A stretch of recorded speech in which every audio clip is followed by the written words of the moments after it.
I'd like to introduce you to Monty Nicholson, an investigator with the Los Angeles Sheriff's Department and author of The Presley Arrangement. Monty Nicholson. Welcome, Monty. Hi, Monty. First question, Monty, do you think there's a remote possibility that Elvis could still be alive? Based on what I've seen so far, I think the possibility is very real. All right. Now, Monty, you're a member in good standing with the law enforcement community, so aren't you a little concerned about what your colleagues might say? Well, of course, I do take some teasing from my peers, but they know that this is something I do outside my career of law enforcement. I just try to do things thorough enough to dispel any real criticism. All right. When I visited with you some weeks ago, we discussed your views on the discrepancies surrounding Elvis's death.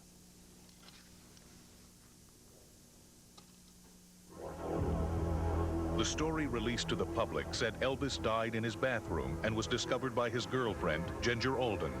Supposedly, the authorities were notified and resuscitation attempts were continued until Elvis's body was removed. Contrary to what one would expect, a house in disarray and emotional upheaval, speculation has it that not only were the bedroom and bathroom cleaned up, but Ginger Alden, prior to the arrival of the authorities, took the time to get dressed and gain her composure.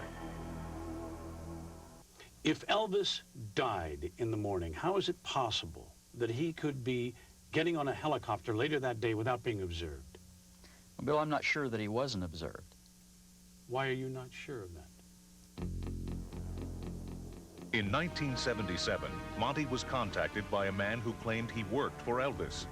He also claimed to have taken 2 photos of Elvis boarding a helicopter with government agents after the time of his alleged death. Upon seeing the photos, Monty became intrigued by the possibility that Elvis may have faked his death. He contacted the man with the photos. At first, he denied having them. Then he changed his mind, adding, "It will cost you to see them again." Monty arranged a meeting with him and went to the address he gave, only to find a vacant house. That man has since disappeared. Inspired by this incident, Monty decided to write The Presley Arrangement, which tells the story of how Elvis may have faked his own death. The Presley Arrangement was published and placed in a major bookstore chain. Strangely enough, soon after the book started to sell, it also started to disappear. Monty continued to research and write about the mystery concerning the death of Elvis. He was contacted by Gail Brewer Giorgio. During his first conversation, he learned that Gail's book, Orion, had also disappeared from the bookstore shelves. Gail and Monty exchanged information for several months. They concluded that their books may have been suppressed by the same people.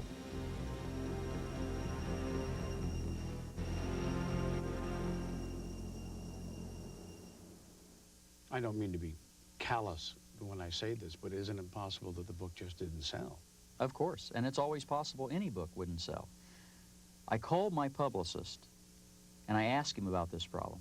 I said, you know, I have friends that are going into the bookstores and asking for my book, and they're being told that they can't even order it. Yet you tell me it's still in the catalog of books in print.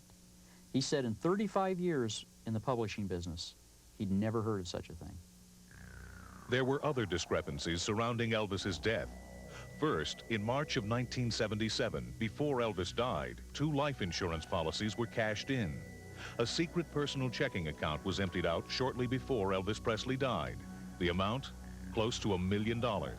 And perhaps most odd, some claim that the signature on Elvis's death certificate matches Elvis's own handwriting. We asked handwriting analyst Paul Wiest to look at these signatures, and here were his thoughts. I was asked by Gail Giorgio to examine some handwriting of Elvis Presley. She supplied me with a copy of a letter written to President Nixon in 1970 and the death certificate or medical examiner's report at the time of his reported death. I examined these 2 documents and compared them by measuring the slant of the handwriting, the spacing between the letters, spacing between the words, the size of the letters, and the individual letter formations. I also made transparent photocopies where I could lay one photocopy, a transparent copy on top of another one for close comparison. I examined these under transmitted light with a light table.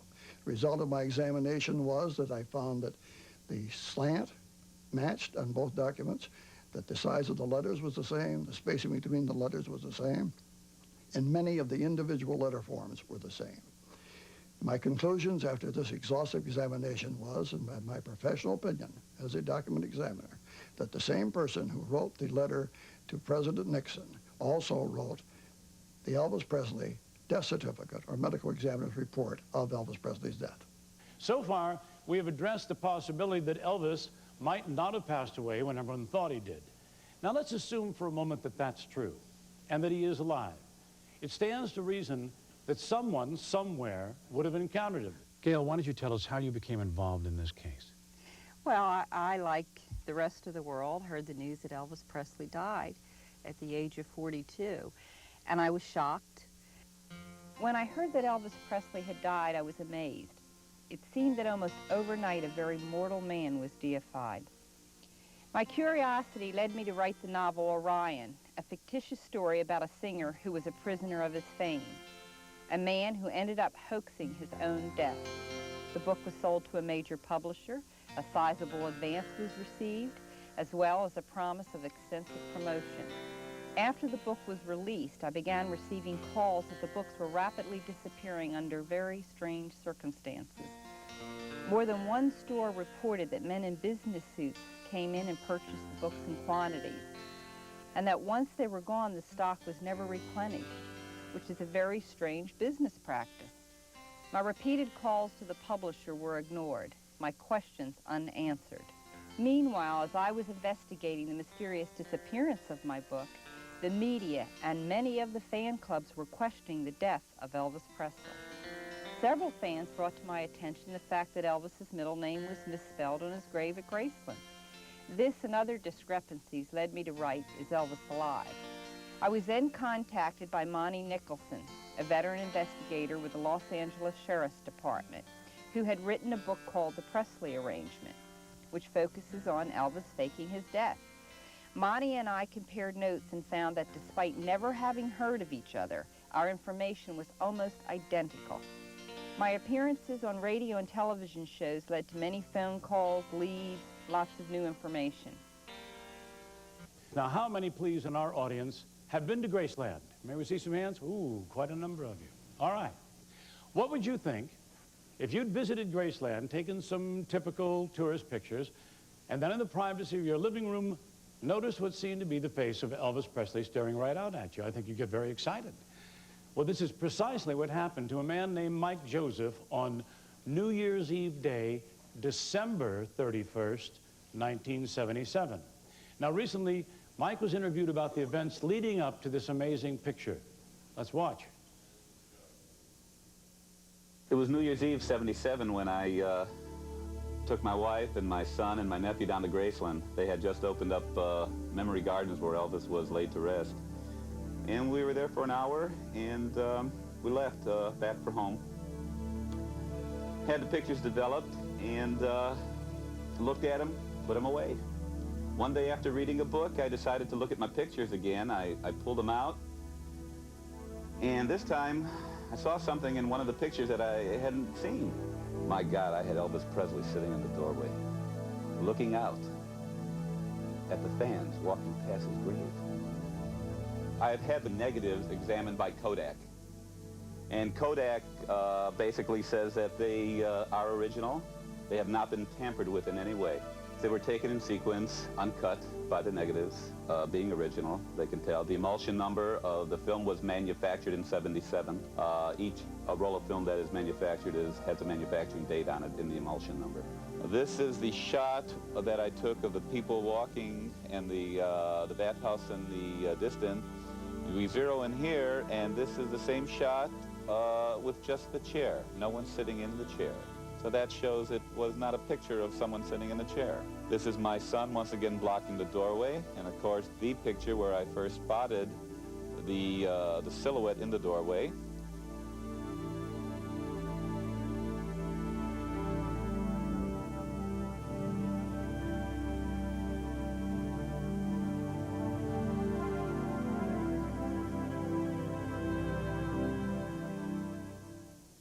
All right. How many of you think that Mike Joseph photographed Elvis Presley? May we see some hands? Well, perhaps the most convincing piece of evidence that suggests that Elvis may still be alive is the mystery audio tape. Now let's take a brief listen before we continue. At the time, I had a beard and I lost a few pounds. And I thought it would be very, very hard for anyone to recognize me. All right, this tape was released to the general public in Gail Giorgio's book, Is Elvis Alive? Now, at the time, the origin of the tape was unknown. But since the publication of that book, new information has been uncovered. Ladies and gentlemen, I'm pleased to introduce Maria Columbus, the president of the oldest Elvis Presley fan club. Hi, Maria.